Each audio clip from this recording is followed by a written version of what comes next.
días. Buenos días. Días. Ok, bueno, pues ya ayer nos habíamos quedado aquí. Respecto a esto, se les quedó una actividad para hacer la cuestión del escalamiento para diferentes tipos de presiones con este tipo de transmisor que nos va a estar manejando tanto presiones positivas como presiones negativas, que pudiera tomar también la función de un manovacuómetro, como ya habíamos comentado en clases anteriores. Ok, continuando con esta parte, ahora ya ustedes tuvieron, ahora sí que determinaron lo que fue la ecuación de este instrumento para poder determinar lo que fueron los valores de presión correspondientes para cada una de estas señales de presión. Ahora, por otro lado, también en algunas ocasiones, jóvenes, ustedes van a tener algún transmisor de este tipo. Estos transmisores, también este es un transmisor ciego, que sería en el caso para nosotros un PT. Este es un transmisor de presión absoluta que maneja un intervalo o un alcance de medición de 10 bars.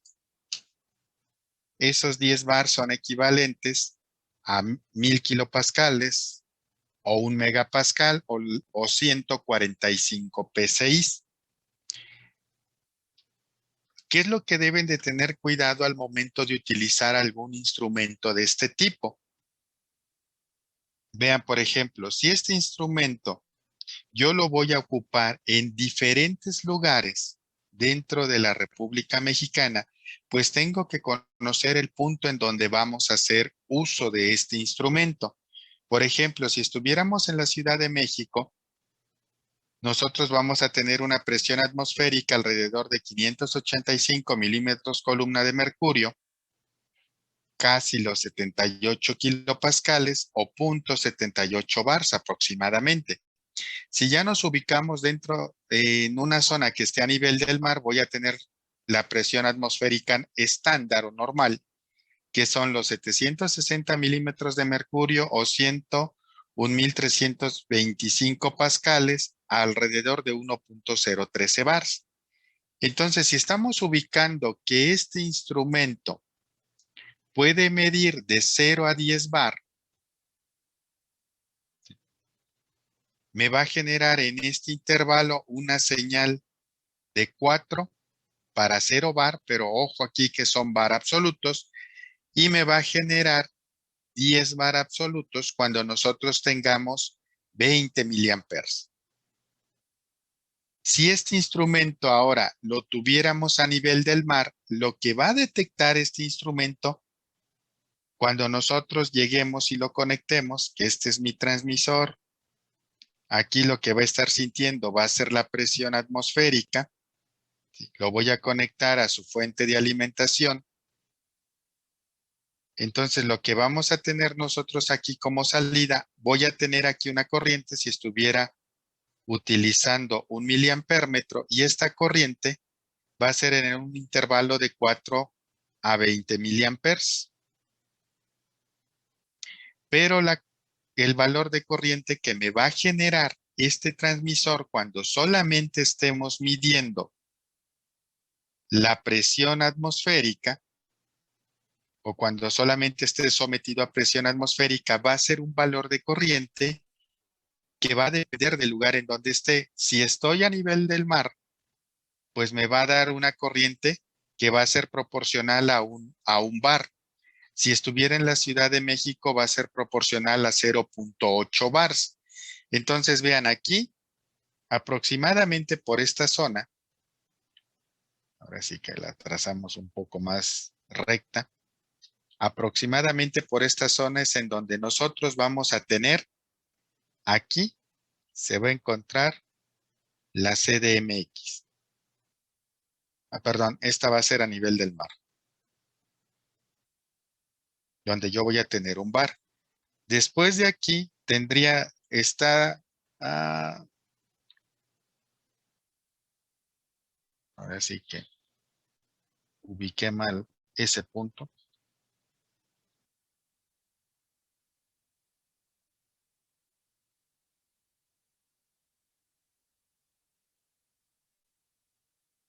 Ahora sí, aquí tenemos con incrementos cada punto. 1, 2, 3, 4, 5 partes. 2 entre 5 nos va a dar que cada división equivale a 0.4 bars. Entonces tendría 0.4, 0.8. Aprox por esta zona estaríamos teniendo la Ciudad de México, 0.12. Más o menos aquí a la mitad vamos a estar teniendo lo que es. Este va a ser a nivel del mar. Y el que tenemos al interior va a ser CDMX.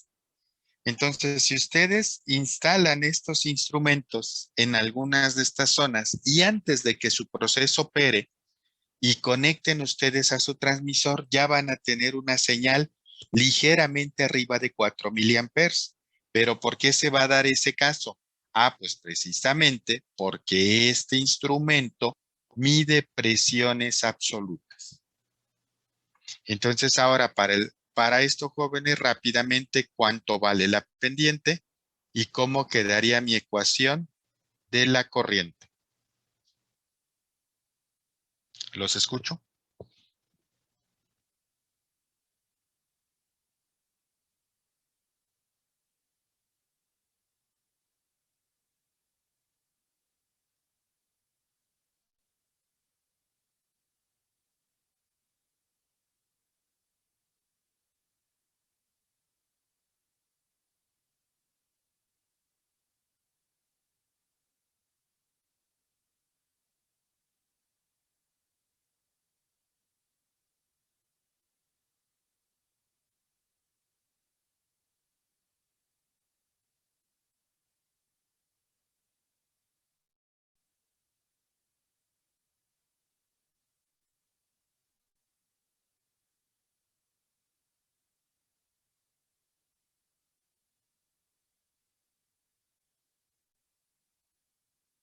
¿Los escucho, señores? La pendiente vale 1.6 Ujú. y la corriente es 1.6 P más 4, Ajá, más 4. por la presión más 4. Ok, entonces ya tenemos que vamos a ubicar a este transmisor aquí en la CDMX y a nivel del mar. Para estas dos condiciones, jóvenes, ya utilizando nuestra ecuación, ¿qué corriente me generaría en cada uno de estos lugares? Por favor.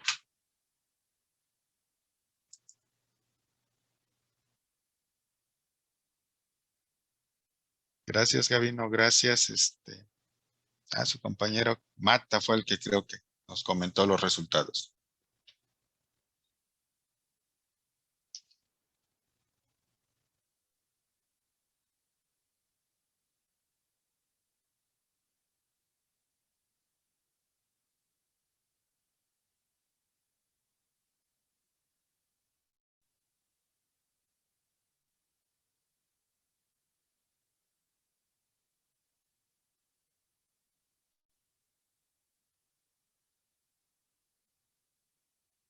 Sería 5.8 y ¿Cuál 5.6 Mata?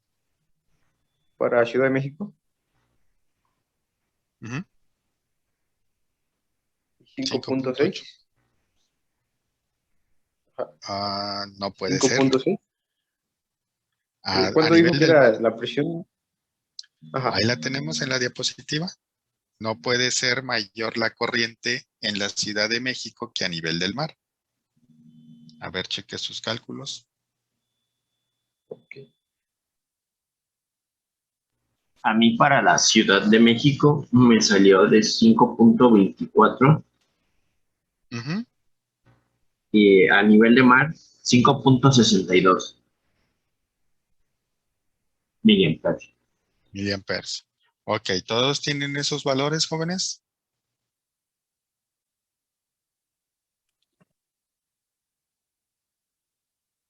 Ok, ya lo verificó. Sí, profe, ya. Ok. ¿Le salió igual? Sí. Ok. Dale. Entonces, ojo.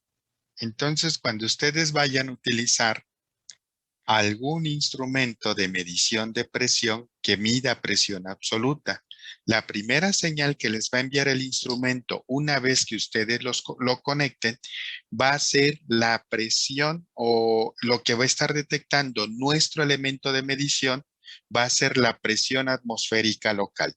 Y esa va a depender del lugar en donde nos encontremos, ya sea Monterrey, Toluca, Ciudad de México, Mérida, Querétaro, no lo sé, en donde ustedes anden haciendo algún proyecto o instalando alguno de estos instrumentos, pues lo primero que va a detectar este instrumento va a ser esa presión atmosférica, incluso aún con el instrumento conectado en proceso y el proceso sin operar.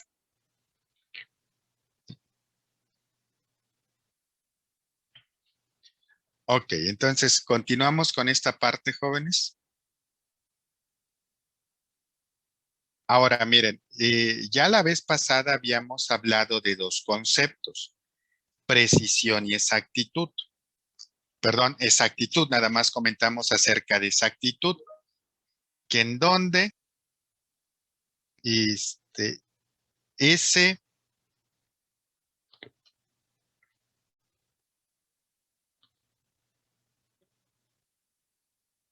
en donde habíamos dicho que la exactitud de un instrumento nos iba a decir, ahora sí, qué tan alejado estamos del valor real. ¿Sí? Y que la exactitud va a ser un sinónimo del error que ya tiene el instrumento y que eso nosotros lo expresábamos en un porcentaje de la escala total. Y en algunos instrumentos lo iban a encontrar como SF. Entonces, esta exactitud me va a servir, o lo que me va a decir es el error que yo voy a tener siempre en mi instrumento, que va a ser un porcentaje, por ejemplo, 1% de la escala total, que tiene que ver con el valor máximo que yo puedo medir con ese instrumento. ¿Y esto para qué nos sirvió? Para que una vez que nosotros ya vimos que esto se relacionaba también con el error relativo, nos permitía a nosotros tener un criterio para seleccionar, para seleccionar un instrumento en cuanto al alcance de medición. Ya habíamos dicho que si yo quiero seleccionar un instrumento para presión o cualquier otra variable, voy a buscar el valor normal que yo voy a estar midiendo. A ese valor normal le debo de sumar el 25%, ¿sí?, de este valor que yo quiero medir, y el resultado que me dé, tenemos que irnos al valor próximo comercial, ya sea de las N marcas que yo voy a seleccionar o de alguna en particular. Y eso nos llevaba a lo siguiente.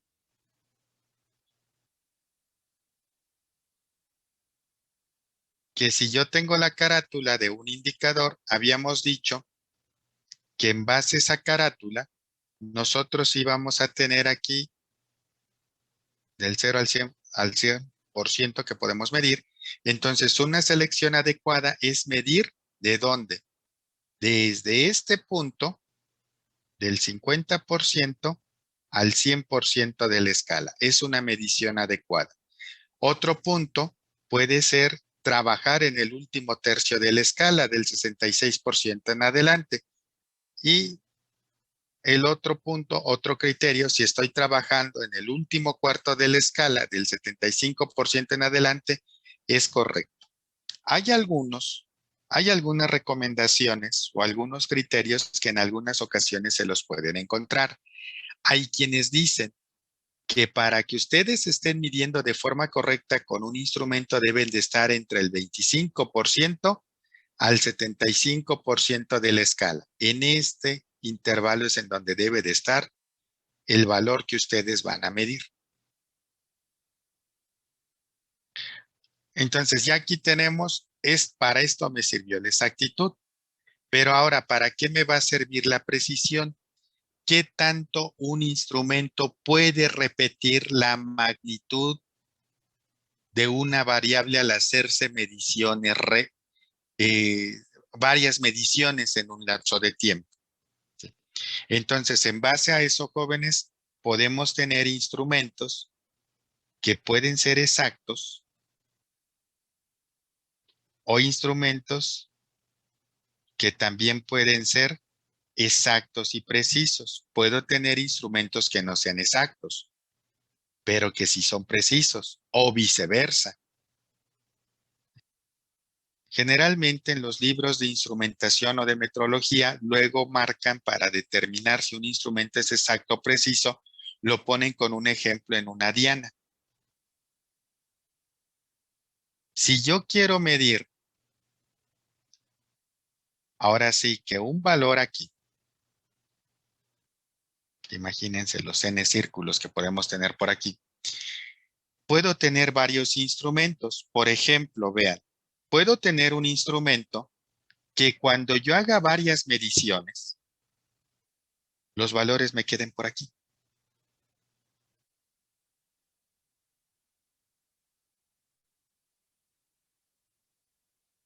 Puedo llegar a tener ahora otro instrumento que cuando yo hago una medición, todos los valores quedan aquí en estos puntos. Puedo ahora tener algún otro instrumento que cuando yo llegue a hacer mediciones, van a quedar aquí.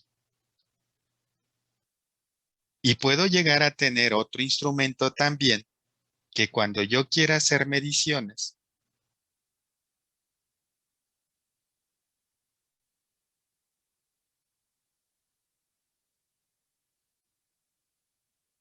van a quedar más o menos aquí. Ahora vamos a ubicarnos en lo siguiente. Todo lo que yo tengo aquí marcado en negro, que son estos puntos de aquí, ¿qué puedo decir respecto a este instrumento? ¿Es exacto? ¿Es preciso? ¿No es exacto? ¿No es preciso? Vamos a evaluarlos de la siguiente manera. Si este tiene una exactitud alta o tiene una exactitud baja. Los escucho. Una exactitud baja, Ok, exactitud baja. ¿Por qué, Mata? porque está muy alejado del valor real. Ok, estamos alejados del centro de la diana, que es lo que yo ando buscando. Entonces aquí vamos a ponerle exactitud y aquí le vamos a poner precisión. Ahora, como nos comenta su compañero, aquí yo puedo decir que para este caso, yo voy a tener una exactitud baja por la razón que nos comentó de que estamos alejados del valor que yo quiero medir. Precisión, ¿qué puedo decir respecto a precisión? Si es preciso, alto. A ver, Tiene una presión alta, ¿por qué, Mata? porque los valores no están tan dispersos de entre sí. Eh, Son, a ver, vea la dispersión de estos, vea la dispersión de estos y de estos últimos. no viví. Sí están muy dispersos. Ok, tengo mucha dispersión, por lo tanto también tengo una precisión baja. Vamos a ubicarnos ahora con los que tenemos en color azul. Estos de acá. ¿Qué puedo decir respecto a exactitud?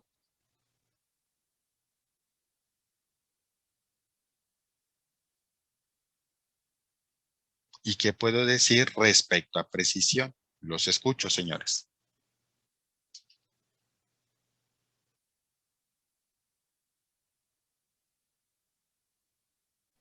Una exactitud media o solo es alta y baja. Vamos a calificarlo aquí solamente como alto o bajo. Ok, entonces sería bajo. Ok, seguimos estando alejados de precisión. Alto. Ya tenemos una precisión alta porque si comparamos cómo están dispersos estos datos respecto a los anteriores, estos están más unidos, tienen menos dispersión, por eso es más preciso. Después tenemos ahora los instrumentos que están en verde. ¿Qué puedo decir de exactitud y precisión?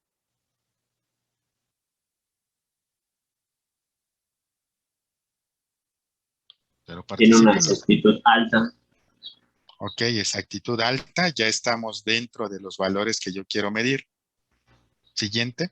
De igual manera, su precisión es muy alta debido a que son muy juntos bueno, en Ok, este caso los puntos. ok, tenemos tanto exactitud como precisión alta porque tenemos poca dispersión de datos.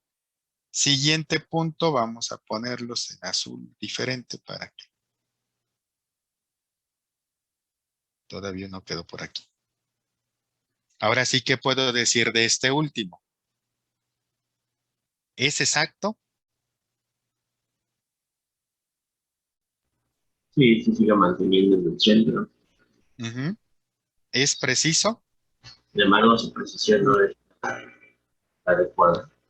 Su precisión es baja. ¿Por qué? Porque están muy dispersos los puntos que yo estoy midiendo. Entonces vean cómo puedo tener todas estas combinaciones en cuanto a exactitud y precisión. Esta es una forma en cómo yo lo puedo ver. Vean, si este instrumento que no es exacto, pero que es preciso, ¿qué pudiéramos hacer nosotros jóvenes para que este instrumento, miren, tiene toda esta separación, para que este instrumento yo lo haga que sea exacto? ¿Qué necesitaría hacer?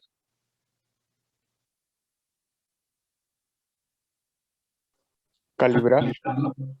Ahí es en donde entra un proceso de calibración. ¿Qué voy a hacer con la calibración? Voy a buscar el error, la desviación, un factor de calibración, por el cual yo voy a multiplicar, yo voy a dividir o le voy a sumar a los valores que yo tenga aquí para obligarlos a que sean exactos. Ahora, ¿cómo determinamos la precisión de un instrumento? La precisión de un instrumento, ustedes la van a determinar con una herramienta estadística que va a ser su desviación estándar. Esta es la herramienta que yo voy a utilizar para ver esta precisión. Otra forma que yo también pudiera ver si un instrumento es exacto o es preciso, ahora vamos a graficar. Imagínense aquí yo pongo número de mediciones. ¿Cuántas mediciones voy a hacer? 1, 2, 3, 4, 5, 6, 7, 8, 9, 10, por ejemplo. 10 mediciones. Este es el valor de referencia o el valor real que yo quiero medir. Entonces hago una medición, ando por acá arriba. Hago otra medición, sigo andando por acá arriba. Hago otra medición, ando por acá. Luego viene, hace esto, hace esto, hace esto, hace esto. ¿Qué podemos decir de este instrumento? ¿Es exacto? No, porque estamos ahora sí retirados de este valor de referencia. ¿Es preciso? Tampoco, tenemos mucha dispersión de los datos. Pero ahora yo vengo y tengo otro instrumento que hago mis mediciones, andan por aquí.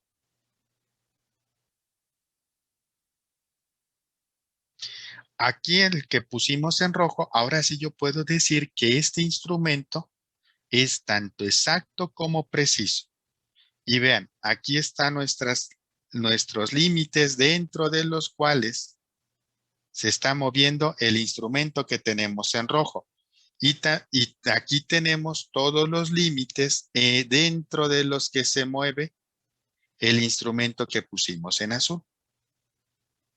Si entonces todo este intervalo de dispersión, tanto el rojo como el azul, lo vamos a obtener a través de la desviación estándar. Hasta aquí, jóvenes. ¿Alguna duda, alguna pregunta o comentario? Los escucho.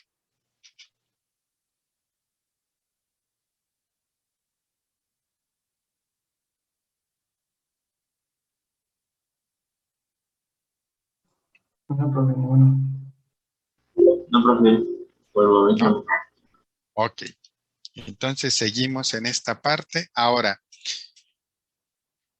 ¿qué puede pasar cuando yo voy a hacer una verificación de un instrumento?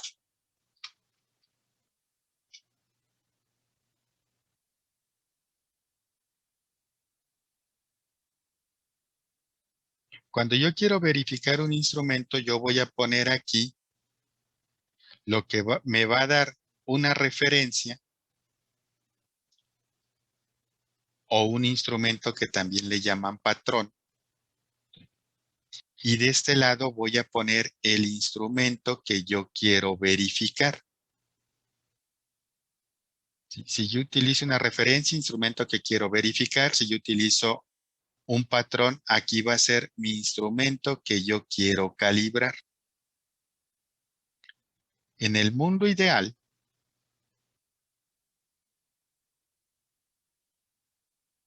si este mide 100%, lo ideal es que el instrumento que yo quiero verificar o calibrar también mide el 100%. Cuando yo mido el 50%, este también debería de medir el 50%. Y en 0 estos deberían de coincidir. Entonces aquí yo ya voy a tener esta referencia.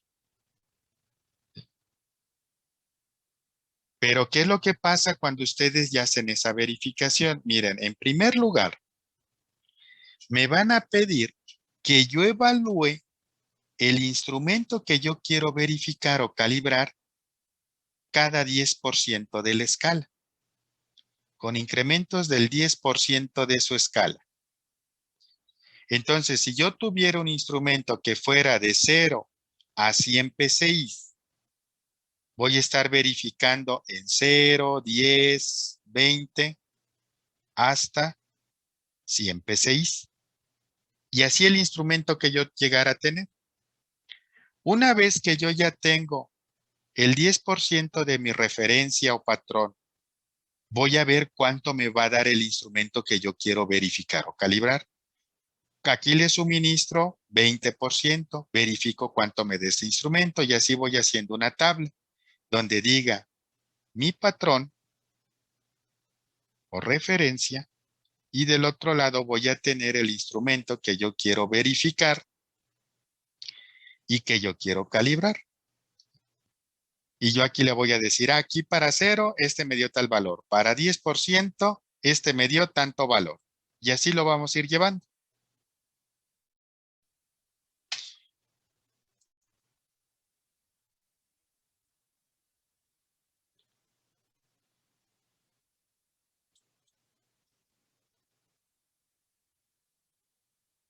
Pero cuando ya hacemos la gráfica de estos datos aquí, podemos encontrar lo siguiente, jóvenes. Que no, en algunos casos no voy a seguir esta recta. Puedo tener que este instrumento esté aquí. O que esté ligeramente abajo. Pero que vaya siempre separado por la misma distancia respecto a la recta de referencia. Si yo llego a tener esto, lo que está aquí en rojo, yo le voy a decir que tengo un error de 0. Para eso, ¿cómo voy a corregir este error?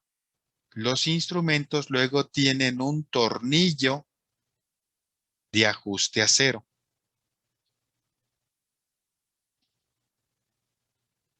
Entonces, esto es lo que yo puedo encontrar, que todo coincida con una separación constante a lo largo de toda la escala. Siguiente punto, ¿qué es lo que puedo encontrar? que en lugar de que esto se separe de forma constante, aquí coincide, pero conforme nos vayamos alejando, se va separando la medición, ya sea hacia la parte superior o hacia la parte inferior. Cuando yo tengo este error, lo que está en verde, se le llama que es un error de span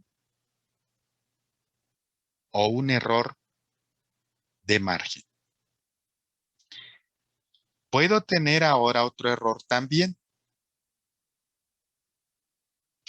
Coincide al inicio, coincide al final, pero dentro de puntos intermedios no coincide. Y lo que tenemos aquí en morado, este es un error de linealidad. ¿Cómo puedo identificar si mi instrumento tiene un error de 0? Es muy sencillo. ¿Qué es lo que tengo que hacer? Verifica en 0. Si te da, en lugar de darte 0, te da 0.1, 0.2, 0.3, 0.4, o te da un valor negativo. Y cuando tú lo verificas en el punto alto o en un punto intermedio, la diferencia entre este punto y este punto es la misma, tenemos ahí un error de 0. ¿Cómo verifico un error de span? Mido 0, me da 0. Ah, no tiene error, está bien el instrumento. Espera, puedo tener 2 errores. ¿Cuál puede ser? Tanto el error de linealidad que coincide al inicio y al final, como el error de span o de margen. Entonces aquí, ¿qué es lo que tengo que hacer? Verifica el punto del 0% de la escala y verifica un punto en donde al 100% de la escala. ¿Por qué al 100% de la escala? Porque yo ya voy a ver que aquí no me da el mismo valor, me va a dar un valor más pequeño o un valor más grande de la señal. Si yo verifico un punto intermedio, ¿qué es lo que puede pasar? Hagan de cuenta, aquí ya me dio 0, verifico un punto intermedio, me da un valor más grande o un valor más bajo, puede estar entre un error de span o un error de linealidad. Yo necesito evaluar 2 puntos cualquiera.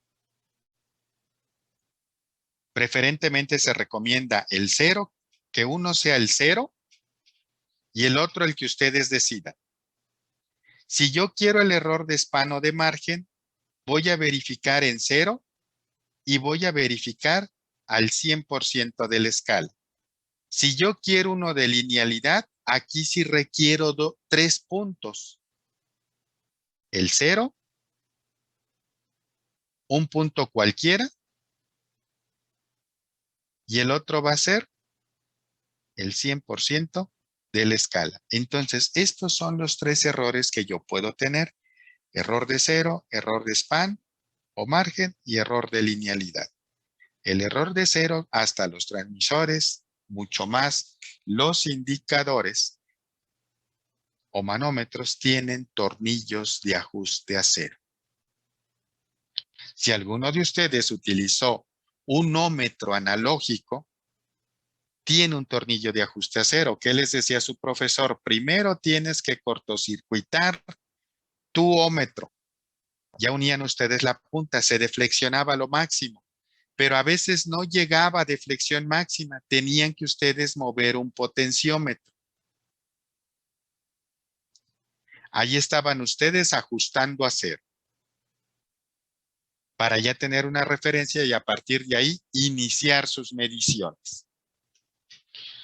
Ok, jóvenes, ¿alguna pregunta, duda o comentario respecto a estos 3 tipos de errores que podemos tener?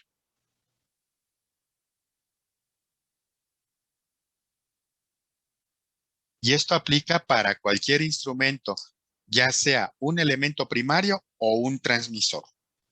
Para ambos aplica. ¿Y esos son los únicos posibles errores o hay otro que vaya en zigzag o así?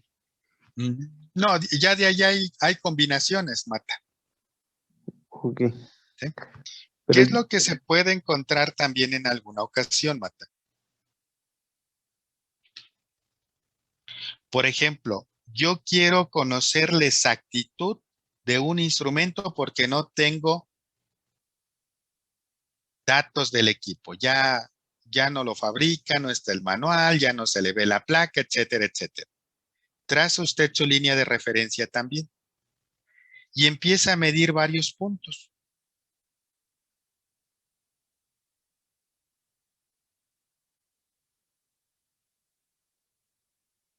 Que eso es como se comportaría un instrumento ya real. Listo, ya medí todos los puntos a todo lo largo de aquí. ¿Qué es lo que voy a hacer? Voy a encontrar la desviación, ahora sí, de aquí, de mi referencia, contra mi instrumento a verificar. Voy a encontrar estas desviaciones. Una vez que tenga estas desviaciones, voy a encontrar el error de cada punto y después voy a encontrar el error relativo. Una vez que yo tenga el error relativo, voy a tener un error positivo y un error negativo. Por ejemplo, que yo tuviera más 0.5% y menos 0.4%. Entonces, ¿qué puedo decir? Aquí vengo y trazo 0.5. Y por la parte inferior también trazo ese menos 0.5. Y yo puedo decir que el error o la exactitud que tiene este instrumento es de más menos 0.5%. Y ya este incluye a este valor. Y a lo mejor aquí yo cuando hice esto, ya no vi estos errores. Estos ya son los críticos en los instrumentos. Ya cuando pasaron por mucho uso, un mal manejo, etcétera, etcétera. Pero ya de forma real es algo como lo que les acabo de poner en color negro. ¿Sí? Y ya de ahí puedo tener un error de 0, por ejemplo, junto con un error de span. Entonces voy a estar desviado hacia la parte de arriba y además va a ir abriendo la línea conforme vaya incrementando el valor de la señal. Ok. Nos queda un minuto, jóvenes. Dejo de compartir pantalla y regresamos con los mismos datos para ver cómo se ajusta un transmisor.